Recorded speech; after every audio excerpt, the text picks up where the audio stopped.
రామాపురం మండలం రామాపురం నుండి శ్రీకాంత్ రెడ్డి ఆధ్వర్యంలో గడిగొట్ట శ్రీకాంత్ ఆధ్వర్యంలో సిద్ధం మీటింగ్కు బయలుదేరుతున్నటువంటి అతిథి మహారాజులకు స్వాగతం సుస్వాగతం. సార్ మీరు సిద్ధం మీటింగ్కు బయలుదేరుతున్నారు కదా, ఎంపీ గారు మార్కెట్ కమిటీ చైర్మన్ గారు మన జెడ్పీడీ రమణ సార్ గారు మీరు బయలుదేరుతున్నటువంటి కార్యక్రమానికి ఎందువల్ల బయలుదేరుతున్నారు?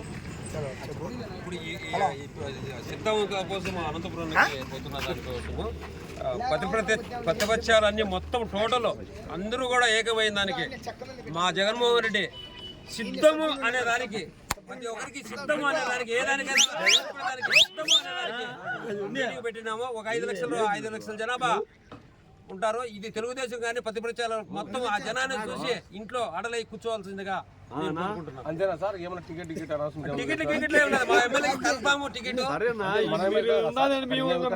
లేదు. ఈ రోజు విడుదల చేస్తాడు మొత్తం టోటల్ రైతు మునమాఫీ కానీ మా సీఎం గారు రిలీజ్ చేస్తాడు.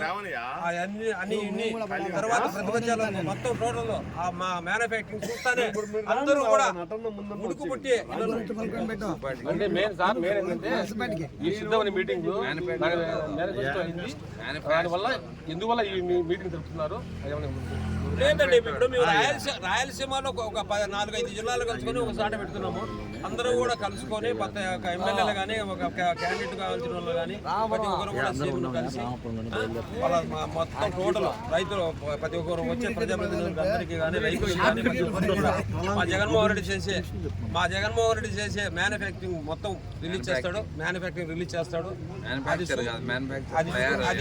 అది చూసి తర్వాత ప్రతిపక్షాలలో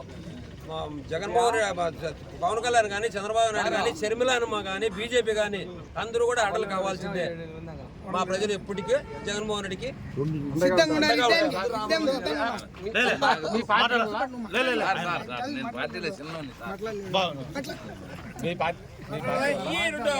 మీ పార్టీ ప్రజల్లో ఎలా ఉంది, ఎలా అనుకుంటున్నారు?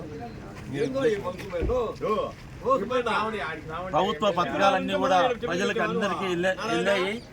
మరి యుద్ధానికి సిద్ధం అనేటట్లు ఈరోజు సిద్ధం సభకు అనంతపురంలో జరుగుతాం.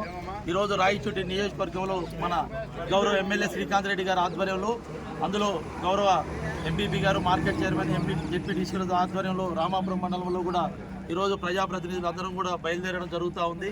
ఈరోజు లక్షలాది జనాలతో సభ బలంగా భారీగా జరగబోతుందంటే కారణం ఏంటంటే 4 సంవత్సరాల 10 నెలల కాలం ప్రభుత్వ పథకాలు అందించింది.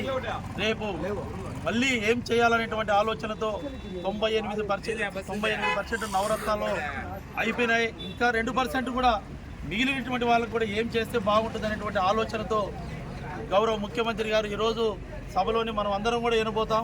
మంచి వార్త వస్తుంది అని చెప్పి ఆలోచిస్తున్నాం.